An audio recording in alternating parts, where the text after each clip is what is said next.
I had felt that I had let my entire family down, and I wasn't going to be able to provide everything that they needed.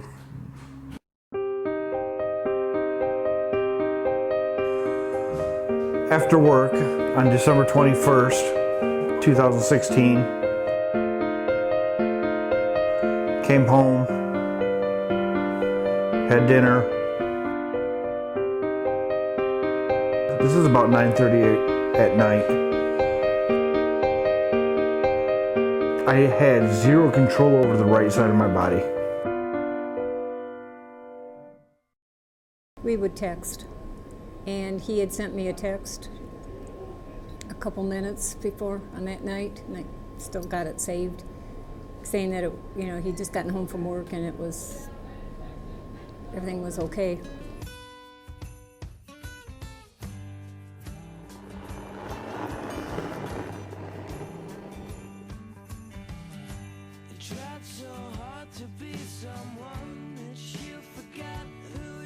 While I was in the stroke, there was times where I couldn't swallow. I heard him throwing up in the bathroom, which is there's my bedroom, the wall, and there's the bathroom, so it's right there, so it's very distinct. I can hear it.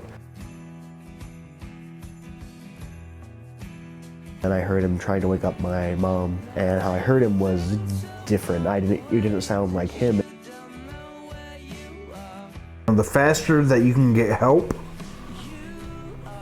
the better chance of full recovery is there. And I remember just kind of seeing the car drive away and being really scared that might have been the last time I see my dad.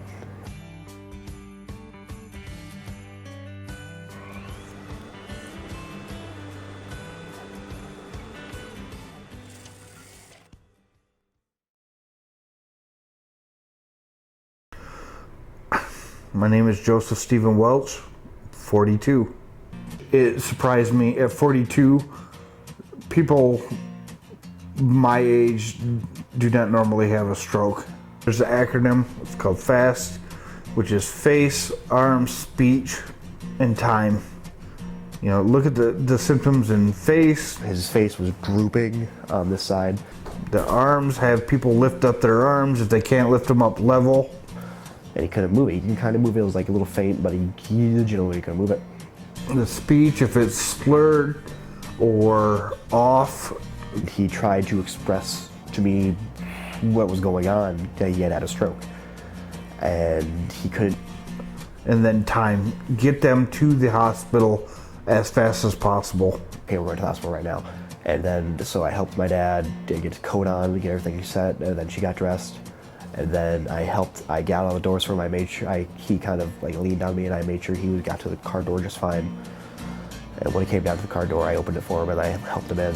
And then I said, call me as soon as you can. This was about 11:30 at night. And they're like, okay. It was actually very random because I had taken my husband to the ER as well because we thought he had broke his leg, and I had to convince him of it. They asked us to come over and babysit the two kids so that they could take Jesse down to the hospital, onto the emergency room. So we were at the Brownses. And we were at check-in at Brownson, and I looked over and Joseph was right there in a wheelchair, and I was just shocked. I was stunned. I just had no comprehension of what was going on. And Denial mode and an urgency to get down to the hospital. Denial. This kind of stuff is not supposed to happen to your kids. So it's and wanted to get down there but couldn't get down there because we had to take care of the two babies until we got relieved. Went back to the hospital room and just sat there, and all the doctors are surrounding him and trying to figure out different things and stroke-related symptoms and everything. And I just sat there with your mom, and we were both kept looking at each other. We're like, what does this mean? And I was thankful that I didn't see any what I would consider to be stroke difficulties. To see him and to know that I could see him, it meant a lot. To see my older brother, who I feel out of the three is the strongest, to see him like that was just heartbreaking for me. I was trying really hard to hold it together. It just didn't go very well. I was just excited that they were going to let me out. I was the first person in the neuro ICU at Bronson to be able to walk from their ICU room to their general population room, just because that's how bad I wanted to get out of there. I think his recovery has been amazing. I know they're still trying to figure out some stuff. That's actually been very cool. Good for me because don't get as much father and son time probably as we should. I was glad when there were some positive results, and then I know that he's got a lot of work to do yet. And I know he can do it. He's pretty stubborn, which runs in our family. That was eventually all good news. Even though it was a hard experience, to just go through that that night. I'm very thankful that it has brought us closer, and I couldn't imagine my life without him. It's been kind of nice to be able to spend time with him, comes to the basketball games and just seeing him. And just know I can talk to him whenever.